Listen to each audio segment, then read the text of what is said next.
নমস্কার বন্ধুরা, সুমি কিচেনে সবাইকে স্বাগতম। আশা করি সবাই ভালো আছো, আমিও ভালো আছি।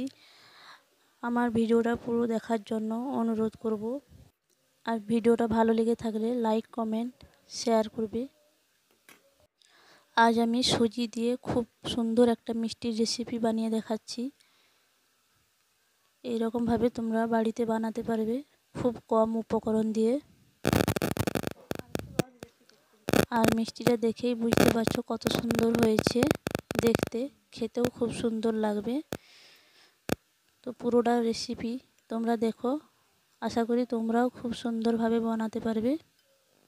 আর মিষ্টিটা দেখো কত সুন্দর রসে ভরা হয়ে গেছে, দেখতেই পাচ্ছ ভিতরটা কত সফট হয়েছে মিষ্টিটার।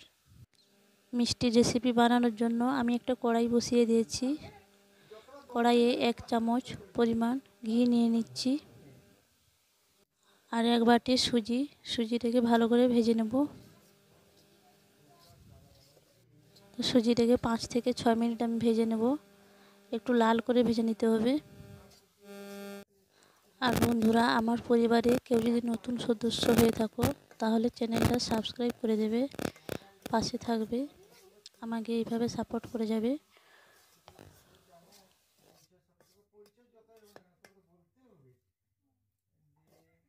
সুজিটা ভাজা হয়ে এসেছে।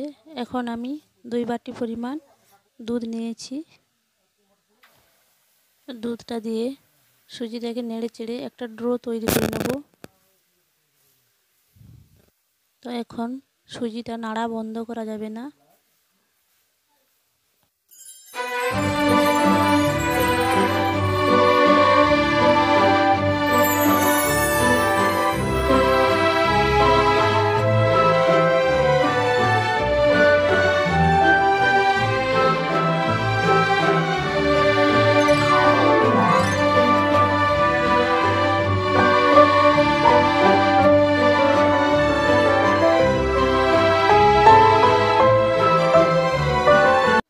এখন একটা ড্রয়ের আকারে সুজিটা তৈরি হয়ে গেছে।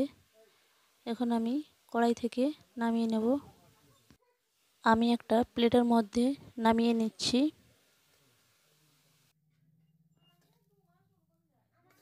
তো সুজিটা ঠান্ডা হতে হতে এখন আমি একটা কড়াই বসিয়ে চিনি দিয়ে সেরাটা তৈরি করে নিচ্ছি।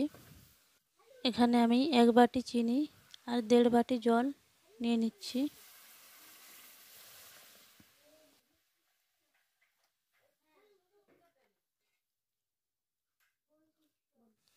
তো চিনির সেরাটা তৈরি হয়ে গেছে। এখন আমি একটা পাত্রের মধ্যে ঢেলে নিয়েছি। চিনির সেরাটা জমাট না হওয়ার জন্য আমি একটু ভিনেগার দিয়ে দিচ্ছি আর 3টি এলাচ ভেঙে দিয়ে দিয়েছি। এরপর সুজিটার উপর পাউডার মিল্ক ছড়িয়ে সুজিটাকে ভালো করে মাখিয়ে নিচ্ছি।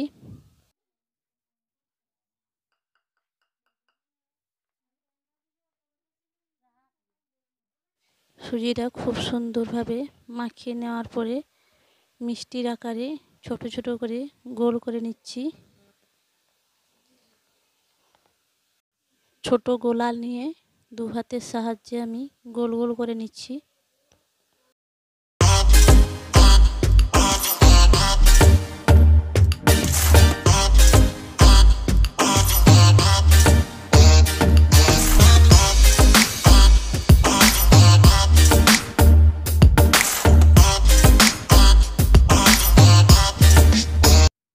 এখন আমি কিছুটা বানানো হয়ে গেছে, একটা কড়াই চাপিয়ে দিচ্ছি। কড়াইয়ে তেল নিয়ে নিচ্ছি।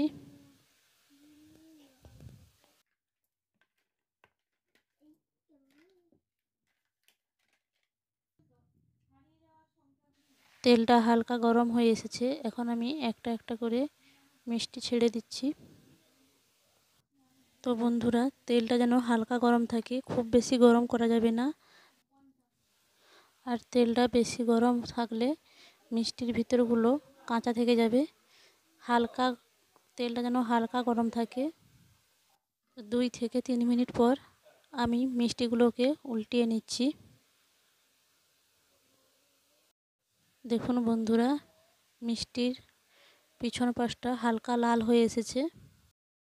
তো মিষ্টিগুলো আমি এপাশ ওপাশ উল্টিয়ে একটু লাল লাল করে ভেজে নিচ্ছি।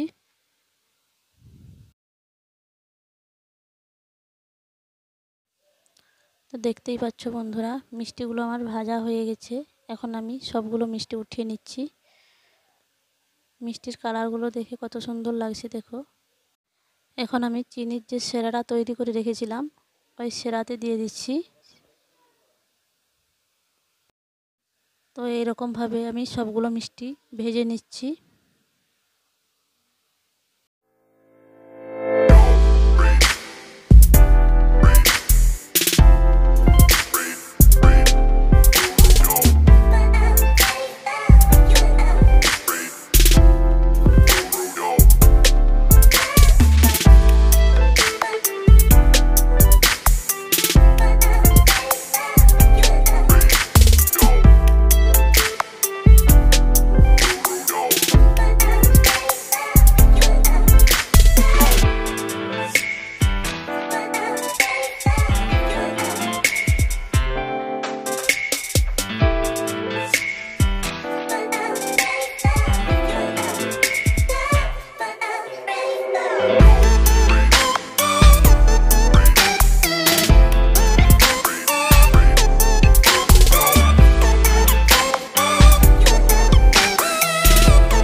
আর এইরকমভাবে তোমরা বাড়িতে ট্রাই করে দেখো আর কমেন্ট করে জানাবে কেমন হয়েছে। আর পুরোটা ভিডিও দেখার জন্য অনেক অনেক ধন্যবাদ। সবাই আমার পাশে থাকবে এইভাবে।